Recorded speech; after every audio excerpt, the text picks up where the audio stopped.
ఎప్పటి మాదిరిగానే అర్ధరాత్రి మణికట్టలోని గడియారం రాత్రి 12 గంటలు మోగించింది. విరూపంగా కాంతులు చిందిస్తున్న బంధించబడిన భవనం నిశ్శబ్దంగా ఉంది. ఆ ఇంట్లోకి ఎవ్వరూ వెళ్లడానికి ధైర్యం చేయరు.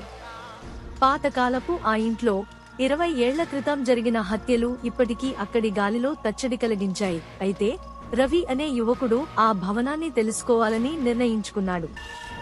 అతడు చీకటి రాత్రిలో చేతిలో మంటిని పట్టుకుని ఆ ఇంటి తలుపు తెరిచాడు. లోపల ప్రవేశించిన వెంటనే ఒక చల్లని గాలి అతడి శరీరంలోనికి ప్రవహించింది.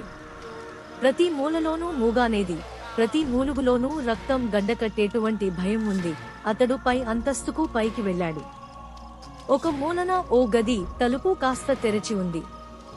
రవి అడుగు మెల్లగా ఆ గది వైపు సాగింది.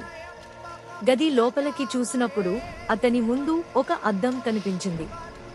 అద్దంలో అతనికి తన రూపం కనిపించకపోగా ఒక భయంకరమైన ముఖం చూపింది. ఆ ముఖం రవిని చూడగానే అతని వెనుక నుండి విపరీతమైన నవ్వు వినిపించింది.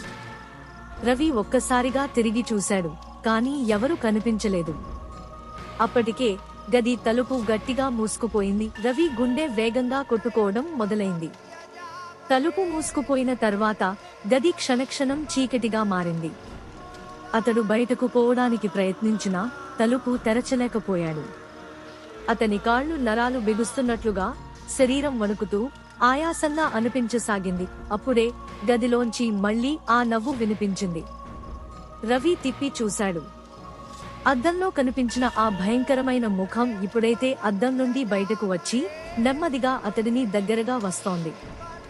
అతడు కదలాలన్నా ఏదో శక్తి అతడిని బంధించేసినట్లు అనిపించింది. ఆ ముఖం మరింత దగ్గరగా వస్తూ అతని చుట్టూ చీకటి చుట్టుముట్టింది.